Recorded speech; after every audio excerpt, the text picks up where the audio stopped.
Welcome to the National Institutes of Health Office of Intramural Training and Education video on choosing the right terminal degree to have the career that you want.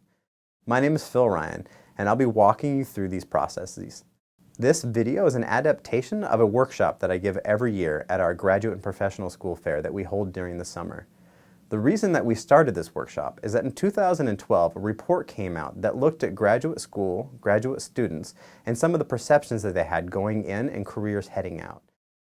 They looked at some of the perceptions that graduate students had before they started graduate school. One of those being that people with more prestigious jobs had higher degrees.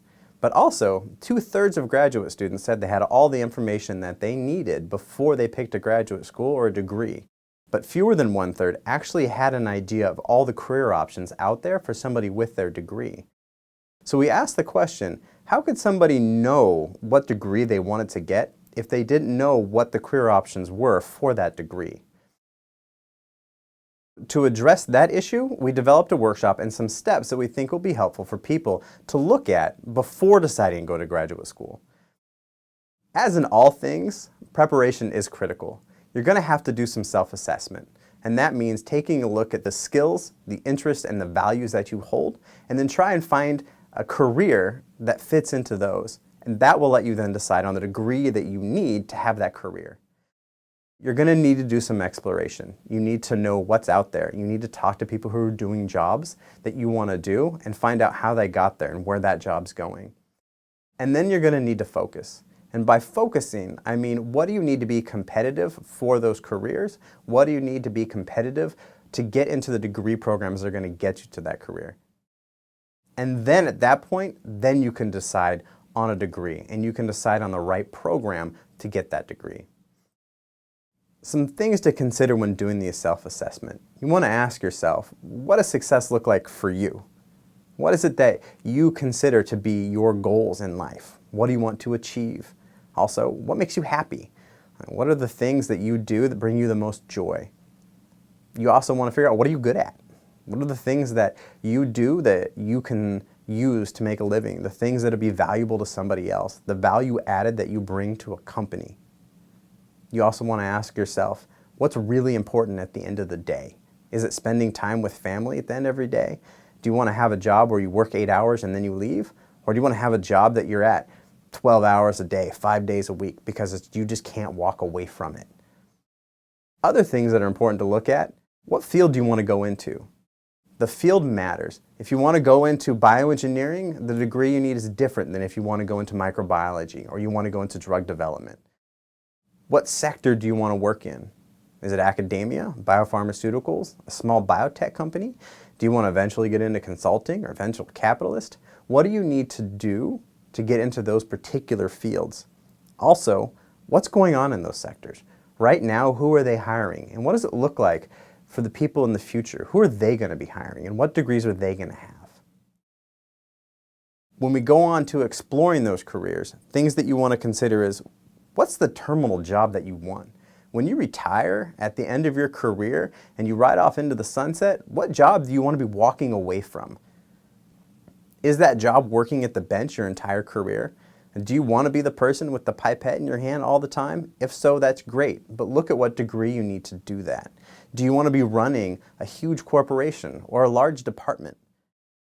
When you look at that, what degree do the people who are doing those jobs now hold? Because that's probably the degree you're going to need to get to that position too. Believe it or not, sometimes having a higher degree will hold you back. It's called having a PhD can be too much of a degree. Sometimes having a master's isn't enough. Sometimes a bachelor's is going to get you everywhere you want to go. But what type of jobs do people with bachelor's, with masters, with doctorates, what do they have? And do those jobs differ? How do they differ? How do they differ for entry level? How do they differ for mid-career? How do they differ for end of your career? And who can you ask, or should you ask these questions? There are people out there that are there to work for you. At your school or at your company, you might have a guidance counselor or a career counselor. They're both trained professionals to help you know what jobs are out there and what degrees you need to get in there. But you also need to talk to the people who are doing those jobs and find out what degrees they have. When you start to focus, there's things you need to consider also. Again, will be having that PhD be too much? Will having a master's not be enough? And what are the cost-benefit ratios? Cost in time, cost in money, the quality of life, early, mid, late career. Understand in many professions, those early career people work really long, hard hours. Are you willing to do that for the career that you want? Also, what does the market look like? Are the fields that you want to go into, are they expanding? Are they contracting? Are there going to be jobs there soon? Just like in real estate, the 3 L's of location, location, location matter when it comes to the job as well. In certain areas of the country, having a master's will allow you to do exactly what you want to do. But if you're in an area that's got a large concentration of PhD scientists, you might be competing against other people and you'll need a PhD as well to get those positions. It's important to note that you have time. 1 year to spend the time doing the exploration that you need to get the job that you want is worth it. Because if you spend 1 year finding out that what you need is a 2 years master's degree and you don't spend 5 to 7 years getting a PhD, you're actually ahead of the game in the time that you've spent. Continuing on the return on investment, you need to look at the debt that you're going to take on versus the economic outlook. Most schools will publish the amount of debt that their students will graduate with. Also, the field makes a huge difference, and you need to look at whether this advanced degree is really going to give you an increase in that salary. There's a general rule of thumb that the amount of debt that you incur for a degree should not be greater than your first year starting salary with that degree. So if you take on $50,000 in debt to get a job that is going to pay you $75,000 a year, you're good. But if you're going to take on $50,000 a year for a job that's going to start you at $45,000 a year, it may not be worth it. Again, return on your investment when it comes to time. A PhD delays entry into the workforce, and that means you've delayed that time in accruing salary, time towards promotion, amount of money that you're putting into your retirement fund, building up your time off. You need to take all these things into consideration as well. There are many fields that you simply can't do without a PhD, and in those cases, obviously it's worth it to go get it. But sometimes you can get into the field after 2 years in a master's degree and start working and building up the experience. And when you look at job postings, a lot of times they will simply say salary is commensurate with experience, and a lot of times they will not count your graduate school work as the experience they need to give you a higher salary.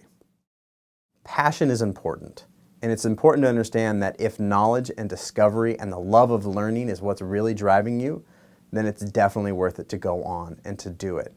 For a lot of people, this is their main drive, and that's fantastic if that's yours too. However, understand that real life does not begin when you are finally done with school and get a real job. When you're in school and you're working towards a degree that you need for your job or your future career, that's real life, and it's really important. And you shouldn't denigrate that time in your life by saying that when real life starts or when I get a real job. Your schooling is working towards the career you want, therefore it's part of this real life and it's a real job. In summary, step 1 is to start by knowing who you are. You need to know what your skills, your interests, and your values are. From there, you can decide what jobs you want to do that you can use those skills in, but also help provide the value and give you something that you're interested in doing. Once you do that, you can move on to step 2 and start exploring your options. You need to find out what jobs are out there. You also need to know who's doing those jobs and what degrees do they have.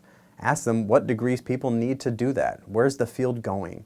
You need to understand what your options are, but you also need to understand what you need to get into those options.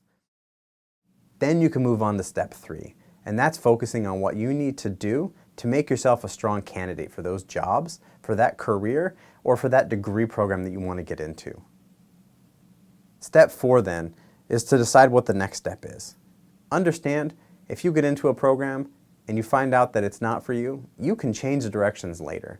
Many people go on, have very successful first careers, and then change later in life, and they're very happy with those decisions. I like to end by saying, you have time.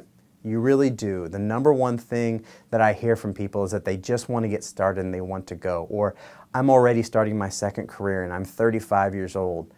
I assure you that taking the time to make the right decision, to get into the right degree program, to have the career you want, is worth the investment of that time. On the screen, you're going to see a link to a video on making hard choices. It's a really good video that explains how we devalue one choice by saying that another choice is a better choice or the best choice, when really you're just picking between two really good choices. They're both good choices, but it makes it a hard decision. It's a fantastic video and I highly recommend it. We also have a lot more information on our website, www.training.nih.gov. You can also read our careers blog at oitecareersblog.wordpress.org. Thank you for watching this video. I hope you found it useful. If you do have further questions or would like me to expand on anything, please feel free to email me. My email address will be on the screen.